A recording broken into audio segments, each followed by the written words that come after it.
Predestinação. Predestinação virou um sinônimo de desculpa para o fracasso. Por não entender ou por entender que a predestinação, se você entende a verdade dela, a predestinação tem a verdade da predestinação, que é escolhido no ventre, tem a verdade da predestinação que eles não te contam, que é escolhido geograficamente antes de nascer, tem a verdade da predestinação chamada numérica, que era a igreja primitiva estudava muito sobre esse assunto, a predestinação numérica, que é um tipo 200 bilhões de pessoas que Deus escolhe para ser salvo. Não escolhe, ele determina que ele quer 200 bilhões de pessoas, independente, é quem crê. Dentro daí, depois entrou na numérica, a escolha de quem vai ser salvo em Israel. Só Israel que tem uma predestinação particular. Todas essas coisas estão na Bíblia e eles não te ensinam. Por quê? Porque a predestinação virou um fracasso. Na verdade, virou uma desculpa para o fracasso. A predestinação é uma desculpa para explicar as coisas que têm explicação, que eles não querem explicar. E, sobretudo, para tirar a responsabilidade. É como a lei que Faraó um dia criou, né? O cara criou lá.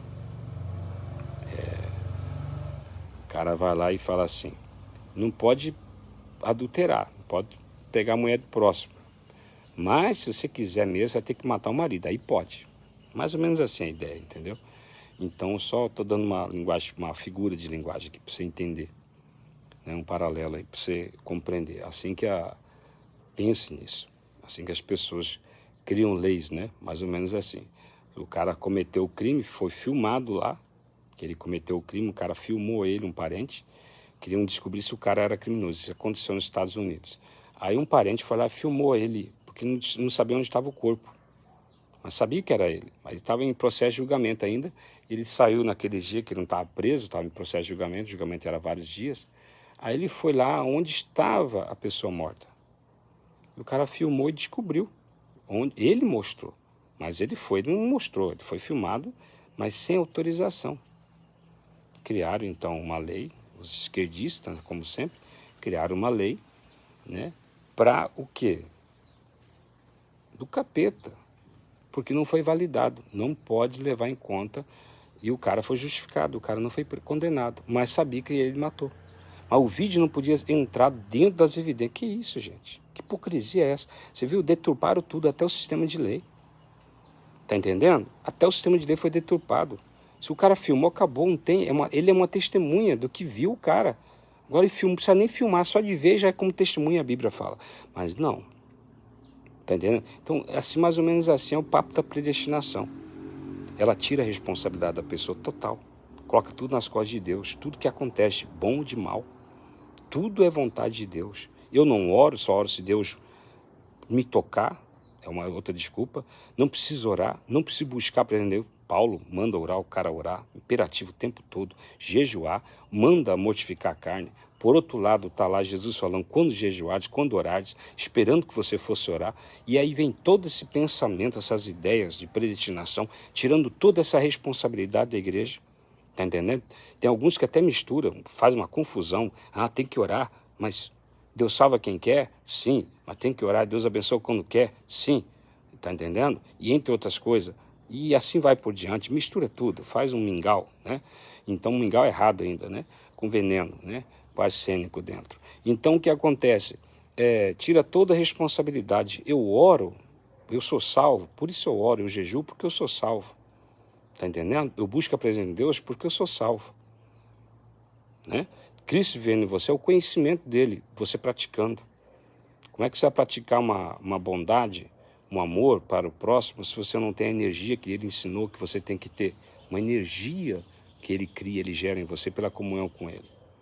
Ele gera através da comunhão. Então a graça é o privilégio de você seguir a Cristo. E o privilégio de você estar salvo.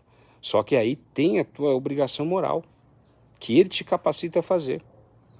Tá entendendo? Tem a tua obrigação pessoal, a tua comunhão. Por que ele morreu por você? Para ter comunhão com você. Aí você não tem comunhão com ele. O ápice da morte de Cristo é para ter comunhão contigo. Aí você não tem comunhão, aquela comunhão que você vê lá em Gênesis, que ele vinha na viração do dia para falar com Adão. Aquela comunhão é tão importante para Deus, que a única coisa que Deus perdeu do ser humano foi aquilo. E ele fez tudo para ter de volta aquilo. Tá entendendo? O ser humano já perdeu a saúde, perdeu a vida eterna na época, perdeu tudo, tudo. E Deus só perdeu a comunhão, o que ele tinha de valor. E ele voltou a ter essa comunhão com você. E aí você pega e menospreza por que ele morreu, porque Cristo morreu por você, menospreza o ápice daquilo que ele fez por você, o propósito maior, que é ter comunhão com você. Por que ele te salva? Para ter comunhão. Então a comunhão é muito mais importante em si mesmo, olhando para esse lado. Então o que acontece? Aí a predestinação virou um sinônimo de fracasso. Fracasso para a vida. Se Deus não abençoou financeiramente, se Deus não curou, se Deus não salvou meu próximo que eu orei, não meu vizinho que é viciado em droga, é porque ele é predestinado para ir para o inferno. Tudo é conversinha para fracasso. Todo fracasso eles colocam a predestinação como resposta. E toda desculpa, toda ação morta de Deus, quando Deus não age, é vontade de Deus. Será? Mas não é assim que Deus vê. Deus vê, na verdade, a Bíblia vê assim: você não creu. Eles não querem ouvir isso. Você não creu. É só ler Marcos 6:5. Você não creu, por isso que não produziu milagre, porque não creram. Então há uma desculpa nisso daí muito grande. A predestinação virou de sinônimo para desculpa em tudo. Está entendendo? Cuidado com a maneira que você crê e interpreta a Bíblia. Se você crê, você vai ser salvo. Da mesma forma que você tem que crer para ser salvo, você tem que ter comunhão para Deus operar. E você tem que crer para Deus operar. Você tem que ter uma vida de crença diária. Está entendendo?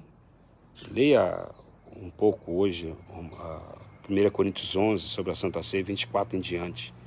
Você vai ver lá, encontrar um textinho que fala assim, ó: por você participar da Santa Ceia, resumindo, de maneira errada, você está doente fisicamente, você está desanimado e você está morto. Ou pessoas morreram, estão morrendo.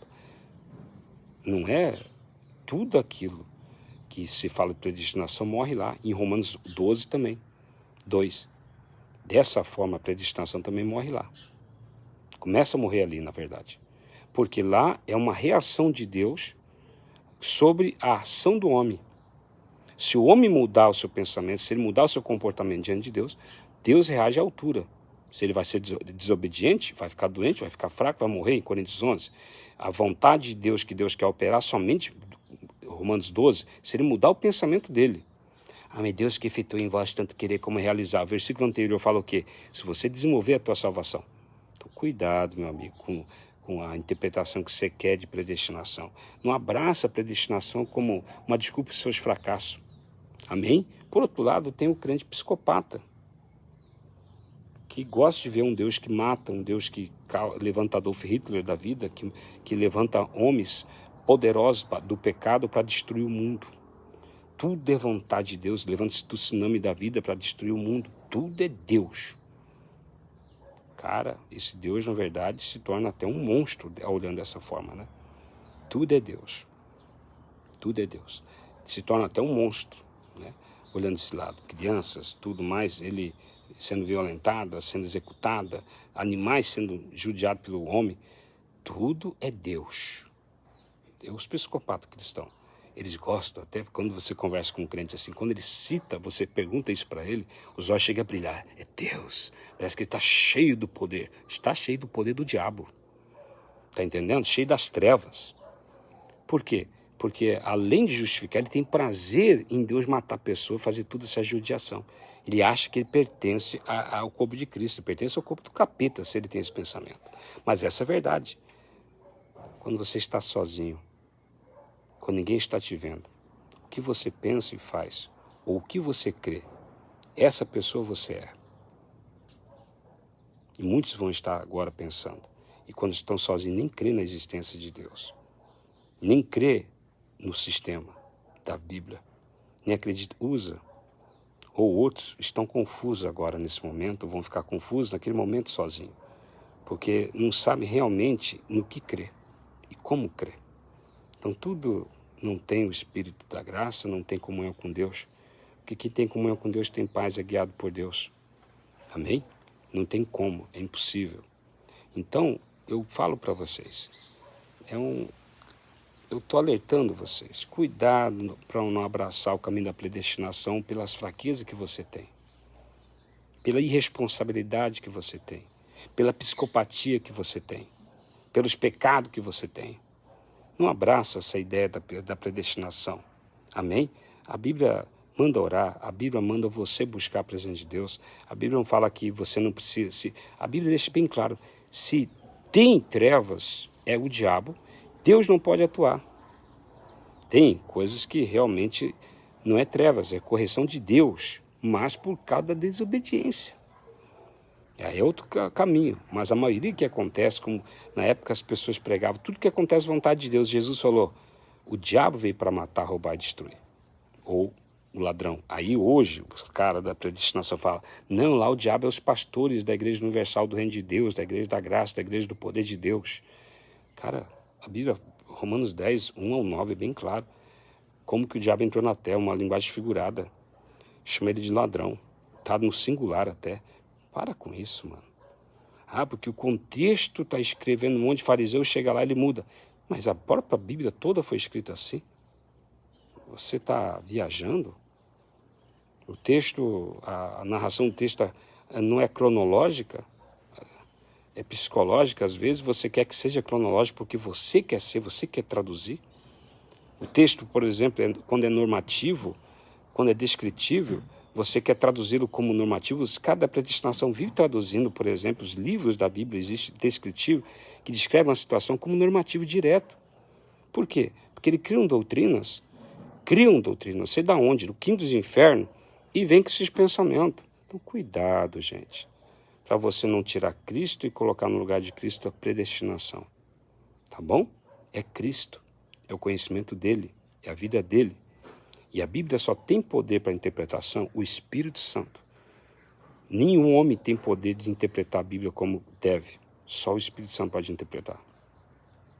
Então eu posso entendê-la na gnose, mas nunca vou transformá-la em gnóstico, nem em pignóstico, nem em pignose. Nunca vou transformar a palavra de Deus em rema. Está entendendo? Nunca eu vou conseguir. Não vou. Só Cristo pode fazer, só o Espírito Santo pode fazer, né? Então, eu posso ter uma informação dela, mas nunca vou experimentar ela de maneira profunda. Ela nunca vai se tornar Romanos 8, que fala a lei do Espírito de vida em mim, operando em mim. Conhecimento com vida somente vai acontecer quando você crê que só Deus pode operar essa interpretação. Até então, eu estou sujeito a pegar caminhos temáticos e seguir os temas no lugar e doutrinas de igreja acima da doutrina de Cristo, doutrinas temáticas acima da doutrina de Cristo. Como, por exemplo, predestinação. Cara psicopata, mano. Crê que Deus é um monstro. Está violentando a criança lá, matando agora, e Deus olhando. Vai firme, continua, corta a cabeça, arranca os braços. Né? Isso que é. Agora, eu sei, porque eu creio na palavra. Então, eu sei a verdade. E a Bíblia é a verdade. Eu sigo ela, por isso que eu sei a verdade.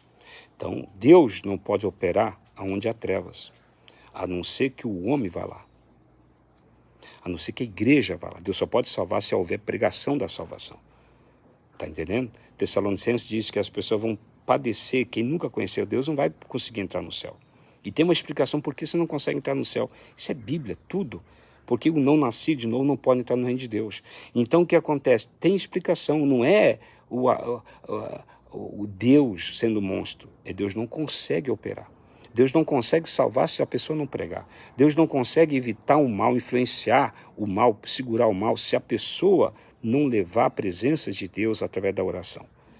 Simplesmente, cara. E tem tudo na Bíblia. Com vocês que me seguem, pouco a pouco estão aprendendo isso. Então, o que acontece? Deus é limitado ao homem. A igreja é o corpo de Cristo. Se o corpo não for, Deus não vai. Se o corpo não influenciar, Deus não pode. E tudo tem resposta, como Paulo falou um dia. Eu vou embora, Deus falou, não, eu tenho muitas das pessoas aqui, nessa cidade. Pode ficar. Está entendendo? Pessoas que já estavam servindo a Cristo. Então, que eram intercessores. Não eram pessoas para serem salvas, gente. Eram pessoas que serviam a Cristo. Está entendendo? Então, o que acontece? Que estavam servindo a Deus. De uma forma ou de outra, estavam servindo a Deus. Então, o que acontece? Então, a dimensão do Espírito, Deus podia operar tranquilamente. Então tem resposta para tudo. Aí você fica, não, pegando o caminho da predestinação como fosse desculpa. Não pode, gente. Amém? Não pode. Desculpa o fracasso, desculpa para todas as coisas erradas, para todas as respostas não respondidas. Para. A resposta está lá na Bíblia. O Senhor está dizendo para mim que Deus não pode salvar, mesmo Ele querendo. Isso mesmo, mesmo Ele querendo, Ele não pode salvar. Jesus Cristo, Marcos 6,5, não pôde curar porque não creram nele. Ponto, gente. O próprio Criador do céu e da terra, junto com o Pai, não pôde curar, fazer milagres, na verdade. Por doença psicomática, Ele conseguiu curar só doença psicológica. Não pôde fazer nenhuma cura milagrosa. Nascer um braço, um olho, um cego enxergar, um mudo falar, não pôde. Está entendendo? Porque não creram nele. Viu? Ele queria curar, o texto é bem claro, mas não creram. Então, cuidado, gente. Deus pode querer salvar você. Se você não crê, Ele não te salva. Deus, quem leva Deus para o homem? O próprio homem tem a responsabilidade. Se não levar, a ausência da presença de Deus no país geograficamente cria um sistema de destruição. O diabo destruindo tudo. Então, cuidado. Não use a predestinação como desculpa para o seu fracasso.